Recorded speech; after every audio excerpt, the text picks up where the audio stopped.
हमारा पहला प्रश्न दिया है, प्रश्न कह रहा है कि नीचे दी गई श्रृंखला श्रेणी में प्रश्नवाचक चिन्ह के स्थान पर आने वाली संख्या ज्ञात करें। यानी दोस्तों हमें यहाँ पर अंकों की एक श्रृंखला दी है, तो इसी श्रृंखला में जो प्रश्नवाचक चिन्ह दिया है यहाँ पर कौन सी संख्या आएंगी ये प्रश्न पूछा है। ठीक है, तो सबसे पहले आप वीडियो को रोक लीजिए और खुद से भी सोल्व करने की कोशिश करें कि सही जवाब क्या हो सकता है। ठीक है, तो चलिए यहाँ पर हम क्या करेंगे, सबसे पहले समझेंगे कि 77 से 49 कैसे लिखा है, 49 से 36 कैसे लिखा है और 36 से 18 कैसे लिखा है। सेम तरीके से हम यहाँ पर बताएंगे जो प्रश्नवाचक चिन्ह है। ठीक है, तो चलिए यहाँ पर आप लॉजिक को समझिए, लॉजिक क्या लग रहा है। जैसे अगर हमें कुछ भी समझ नहीं आता तो क्या करना है, इंपॉर्टेंट लॉजिक है दोस्तों। देखिए क्या करेंगे, यहाँ पर इन संख्या का आपस में गुणा करेंगे, तो 7 में 7 का गुणा करेंगे तो 7 7 49 और 49 यहाँ पर लिखा है। ठीक है, अब यहाँ पर भी क्या करेंगे, इस 49 में आपस में गुणा कर लेंगे, तो 9 और 4 में आपस में गुणा करेंगे तो 9 चौको 36 और 36 भी यहाँ पर लिखा है। अब सेम तरीके से यहाँ पर भी हम क्या करेंगे, आपस में गुणा करेंगे, तो 6 3 18 और 18 भी यहाँ पर लिखा है, तो इसका भी क्या करेंगे, आपस में गुणा करेंगे।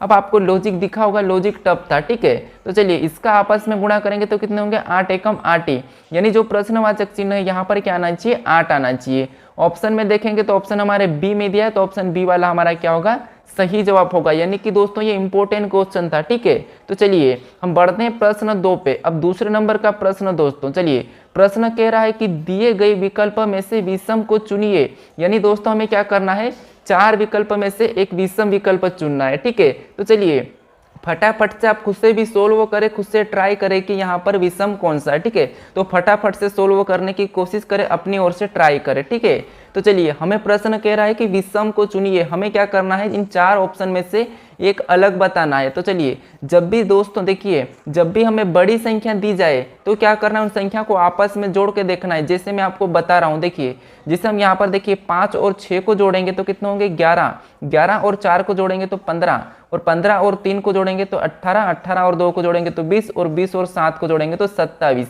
यानी इन सभी को जोड़ने पर कितना हुआ है, 27। ठीक है, तो ऐसे ही हमें क्या करना है, सभी ऑप्शन में जोड़ लेना है।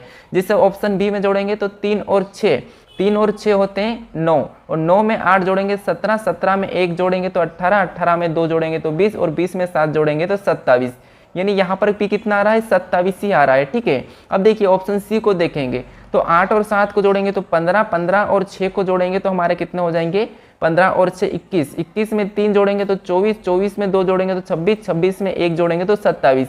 यानी इसका भी योग कितना आ रहा है, 27 आ रहा है। ठीक है, तो देखिए अब यहाँ पर जोड़ेंगे ऑप्शन डी में तो 7 और 4 11, 11 और 2 13, 13 और 9 हमारे कितने होते हैं, 13 और 9 22। ठीक है, 13 और 9 22 और 22 और 5 हमारे कितने होते हैं, 27 और 27 और 6 कितने हो जाते हैं, तो 27 और 6 हमारे 33 हो जाते हैं। ठीक है, कितने हो जाते हैं, 33 हो जाते हैं। अब देखिए दोस्तों यहाँ पर आपको एक विषम दिखा होगा, जिससे अब देखिए यहाँ पर हमारा जोड़ने पर कितना हुआ है, 27, यहाँ पर भी 27, यहाँ पर भी 27, लेकिन यहाँ पर क्या हुआ है, 33 हुआ है। तो यही हमारा एक अलग जवाब है, यानी कि एक यही हमारा विषम है। तो हमें पूछा था कि विषम को चुनिए, तो विषम हमारा ऑप्शन डी है, तो ऑप्शन डी वाला हमारा दोस्तों सही जवाब हो जाएगा। ठीक है, तो ये याद रखना, जब भी बड़ी संख्या हो तो हमें क्या करना है, आपस में जोड़ के देख लेना है। ठीक है, तो चलिए हम बढ़ते हैं प्रश्न 3 पे। अब तीसरे नंबर का प्रश्न दोस्तों फटाफट से सोल्व करने की कोशिश करें। प्रश्न कह रहा है कि जैसे पहली संख्या का संबंध दूसरी संख्या से है, उसी प्रकार तीसरी संख्या का संबंध बताइए। तो फटाफट से सोल्व करें। जैसे 36 का 36 कैसे लिखा है, सेम तरीके से 18 का बताना है। ठीक है, तो ट्राई करें, अपनी ओर से बताने की कोशिश करें कि 18 का किस संख्या से संबंध है। ठीक है, तो चलिए क्या करेंगे, हम यहाँ पर लॉजिक को समझिए दोस्तों, लॉजिक को इम्पोर्टेंट है। देखिए सबसे पहले हम जैसे 36 से 36 ही लिखा है, ठीक है, हम यहाँ पर 18 का है, 18 ही लिख के देखते हैं। लेकिन ऑप्शन में 18 देखेंगे तो हमारे पास ऑप्शन में 18 नहीं है, तो इसका मतलब ये कि हम क्या करेंगे, इसमें दूसरी लॉजिक लगाएंगे। तो देखिए लॉजिक को समझिए, लॉजिक क्या लग रहा है, इसका क्या करेंगे, हम आपस में गुणा करेंगे। तो 6 3 कितने होते हैं, 18 होते हैं। आपस में गुणा करने पर कितने हो रहे हैं, 18, और 18 को क्या करेंगे, 2 गुना कर देंगे। जब 18 को 2 गुना करें तो 18 दूना 36 होते हैं, और 36 यहाँ पर दिया है। ठीक है, तो यही तरीका क्या करेंगे, हम यहाँ पर लगाएंगे। जैसे सबसे पहले तो हम इसका आपस में गुणा करेंगे तो कितने होते हैं, 8, और 8 को लिख लेंगे।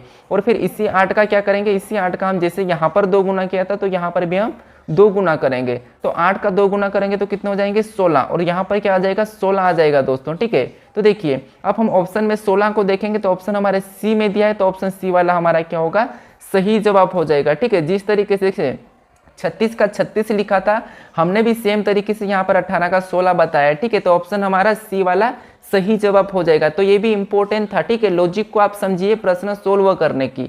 चलिए हम बढ़ते हैं प्रश्न 4 पे। अब 4 नंबर का प्रश्न दिया है। प्रश्न कह रहा है दोस्तों कि किसी कूट भाषा में TUNP को BBEF लिखा जाता है तो LOXR को क्या लिखा जाएगा, ये प्रश्न पूछा है। तो कोडिंग डिकोडिंग का प्रश्न है, फटाफट से वीडियो को रोक लीजिए और खुद से सोल्व करें कि यहाँ पर TUNP का BBEF कैसे लिखा है। ठीक है, फटाफट से पता करें और हमें बताएं कि यहाँ पर इस प्रश्न का सही जवाब क्या है। ठीक है, तो चलिए अपनी ओर से कोशिश करें फटाफट से, फिर जो मैं बता रहा हूँ उसकी लॉजिक समझे। ठीक है, तो चलिए हमें क्या करना है, सबसे पहले पता करना है कि TUNP को BBEF कैसे लिखा है। ठीक है, तो चलिए आप आपकी ओर से ट्राई करें, मैं आपको बता रहा हूँ, लॉजिक को समझिए। जैसे अब देखिए दोस्तों, टी हमारा ABCD में कितने नंबर पे, 20 नंबर पे आता है। ठीक है, और U हमारा कितने नंबर पे, तो U हमारा 21 नंबर पे आता है।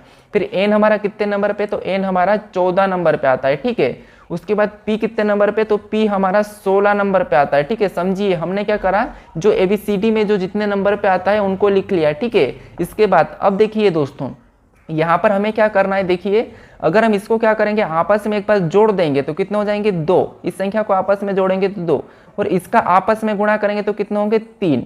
फिर से इसको आपस में क्या करेंगे, जोड़ेंगे तो कितने होंगे, 5। ठीक है, और इसका आपस में गुणा करेंगे तो कितने होंगे, 6। कितने हो जाएंगे, 6। अब देखिए एक बार क्या हुआ था, जोड़ा फिर गुणा फिर जोड़ा फिर गुणा। ठीक है, अब देखिए दोस्तों, यहाँ पर हमारे जो संख्या है, इस संख्या पे लेटर कितने, देखिए 2 नंबर पे क्या आता है, तो 2 नंबर पे B आता है, और 3 नंबर पे क्या आता है, तो 3 नंबर पे देखिए यहाँ पर गुणा करने पर कितना होगा, 2 होगा। ठीक है, कितना हो जाएगा, यहाँ पर 2 हो जाएगा, और 2 नंबर पे क्या आता है, B आता है। ठीक है, फिर 5 नंबर पे क्या आता है, E आता है। उसके बाद यहाँ पर देखिए, यहाँ पर हमारा 6 आया था, और 6 आया तो 6 नंबर पे क्या आता है, F आता है। और यहाँ पर देखिए BBEF लिखा है। ठीक है, क्या लिखा है, BBEF, तो हमारा यहाँ पर कोड आया था BBEF। ठीक है, तो इसी तरीके से हम यहाँ पर पता करेंगे। देखिए जैसे सबसे पहले हम क्या करेंगे, यहाँ पर जैसे L हमारा कितने नंबर पे आता है, तो L हमारा 12 नंबर पे आता है। ठीक है, तो ये लिखेंगे। इसके बाद O हमारा कितने नंबर पे, तो O हमारा 15 पे आता है, तो हम 15 को लिखेंगे। इसके बाद X हमारा कितने पे आता है, तो X हमारा 24 पे आता है, तो हम क्या करेंगे, 24 को लिखेंगे।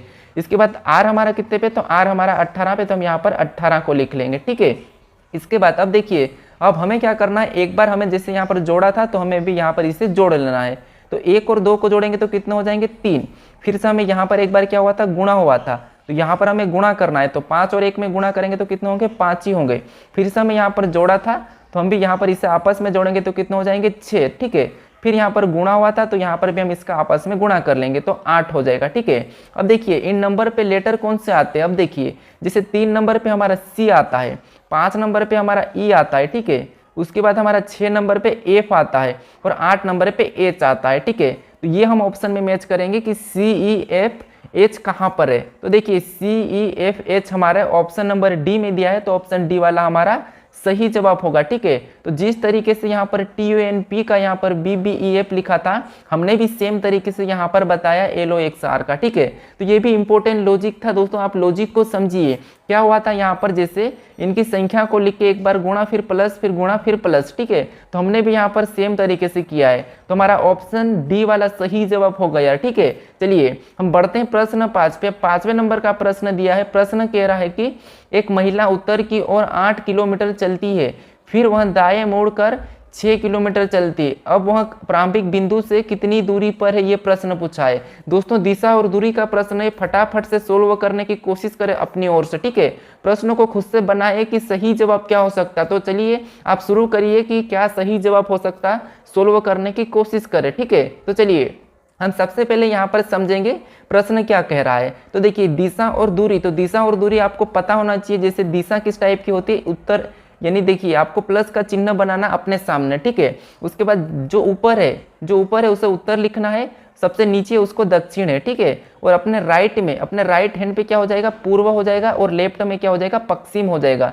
क्या हो जाएगा, पश्चिम। अब देखिए ये इतना आपको करने के बाद आपको हमेशा ये डायरेक्शन पता होना चाहिए कि उत्तर हमारा कहाँ होगा, हमारे सामने, और राइट हैंड पे पूर्व और लेफ्ट पे हमारा पश्चिम, और हमारे नीचे की ओर मान लीजिए अपने पैर की ओर कहाँ होगा, दक्षिण हो जाएगा। ठीक है, चलिए अब प्रश्न कह रहा है कि देखिए प्रश्न कह रहा है कि एक महिला उत्तर की ओर 8 किलोमीटर चलती है। प्रश्न कहा है कि एक महिला उत्तर की ओर 8 किलोमीटर चलती है। यानी दोस्तों देखिए, जैसे मान लीजिए यहाँ से महिला चलना शुरू करी है, ठीक है, और उत्तर की ओर 8 किलोमीटर चलती है। जैसे यहाँ से उत्तर हमारा कहाँ है, ऊपर की ओर, तो ऊपर की ओर यहाँ से चलना शुरू करेगी तो कितना चली है, 8 किलोमीटर। तो हम यहाँ पर 8 को लिख लेंगे, ठीक है।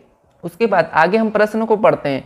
इसके बाद आगे कहा कि फिर वह दाएं मुड़कर 6 किलोमीटर चलती है। यानी देखिए, यहाँ से चलना शुरू की थी, यहाँ तक पहुंची, और यहाँ के बाद इसने दाएं मुड़कर कितना चली है, 6 किलोमीटर। यानी जब हम हमारे सामने और चलते हैं तो हमारा दायां कहाँ पर होगा, राइट की तरफ, ठीक है। तो हम कहाँ पर मुड़ेंगे, इस तरफ मुड़ेंगे। तो यहाँ पर कितना चली है महिला, 6 किलोमीटर। अब देखिए कितना, 6 किलोमीटर।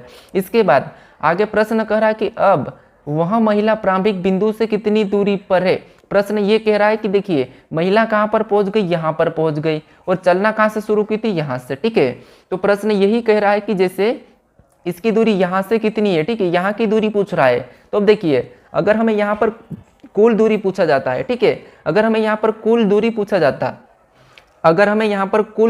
जाता तो हम क्या कर लेते हैं, इन दोनों को जोड़ लेते हैं, ठीक है। लेकिन हमें पूछा है, ये वाली दूरी पूछा है, तो हमें क्या करना है, ये वाली दूरी ज्ञात करना है। अब दोस्तों देखिए, जब भी हमें ये वाली दूरी ज्ञात करना है, ठीक है, जब भी हमें ये वाली दूरी ज्ञात करना है, तो देखिए यहाँ पर आसान तरीका है, समझिए। सबसे पहले आपको क्या करना है, इन दोनों संख्या का क्या करना है, वर्ग करना है, और वर्ग करने के बाद दोनों संख्या के वर्गों को जोड़ लेना है। जोड़ने पर जो संख्या आती है वो किस संख्या का वर्ग पता करके वही हमारा आंसर होगा, ठीक है। तो जैसे यहाँ पर देखिए दोस्तों, हमारा 8 का वर्ग कितना होता है, तो 8 का वर्ग होता है 64। उसके बाद प्लस का चिन्ह लगा लेंगे। फिर देखिए 6 का वर्ग कितना होता है, 36, ठीक है। तो क्या करना है, इन दोनों संख्या का वर्ग कर लेना है। वर्ग करने के बाद, यानी ये दोस्तों पाइथागोरस परिमेय का सूत्र लगता है, ठीक है, लेकिन आपको मैं डायरेक्ट बता रहा हूँ क्या करना है, इन दोनों संख्या का वर्ग कर लेना है। जैसे हमने 8 का वर्ग 64 लिखा है और 6 का 36, ठीक है। ऐसा लिखने के बाद क्या करना है, सभी को जोड़ लेना है। जैसे यहाँ पर आपस में जोड़ेंगे तो कितने हो जाएंगे, 64 और 36 100 हो जाएंगे, ठीक है। कितने हो जाएंगे, 100। अब देखिए दोस्तों, जो हमारा 100 आया है, ये 100 किसका वर्ग है, ये हमें पता करना है, ठीक है। तो 100 हमारा किसका वर्ग है, तो 100 हमारा 10 का वर्ग है, ठीक है। किसका वर्ग है, 10 का वर्ग है। तो हमें जो दूरी पूछी थी, ठीक है, जो यहाँ की दूरी पूछी, यहाँ पर कितनी हो जाएगी, 10 किलोमीटर हो जाएगी, ठीक है। यहाँ की दूरी कितनी हो जाएगी, 10 किलोमीटर। यानी अब महिला अपनी प्रारंभिक बिंदु से कितनी दूरी पर है, तो 10 किलोमीटर पे। तो ऑप्शन में देखेंगे तो ऑप्शन हमारा ए में दिया है, तो ऑप्शन ए वाला हमारा सही जवाब हो जाएगा दोस्तों, ठीक है। तो ये इंपॉर्टेंट क्वेश्चन थे दोस्तों, टॉप 5, ठीक है। टॉप 5 क्वेश्चन इंपॉर्टेंट है। अब देखिए दोस्तों, आज के लिए इतना ही दोस्तों। अगर आपको ये वीडियो अच्छा लगा हो तो इस चैनल को सब्सक्राइब कर लीजिए। अगर आपको ये क्वेश्चन चाहिए तो आपको क्या करना है, मेरे डिस्क्रिप्शन में जाना है, वहाँ पर आपको व्हाट्सएप चैनल का लिंक मिल जाएगा, वहाँ जाके आप इन्हें डाउनलोड कर सकते हो, ठीक है। तो वहाँ पर आप बिल्कुल फ्री में ले सकते हो। तो चलिए हम मिलते हैं नेक्स्ट वीडियो में दोस्तों। आप प्लीज़ सब्सक्राइब जरूर कर लीजिएगा चैनल को, ठीक।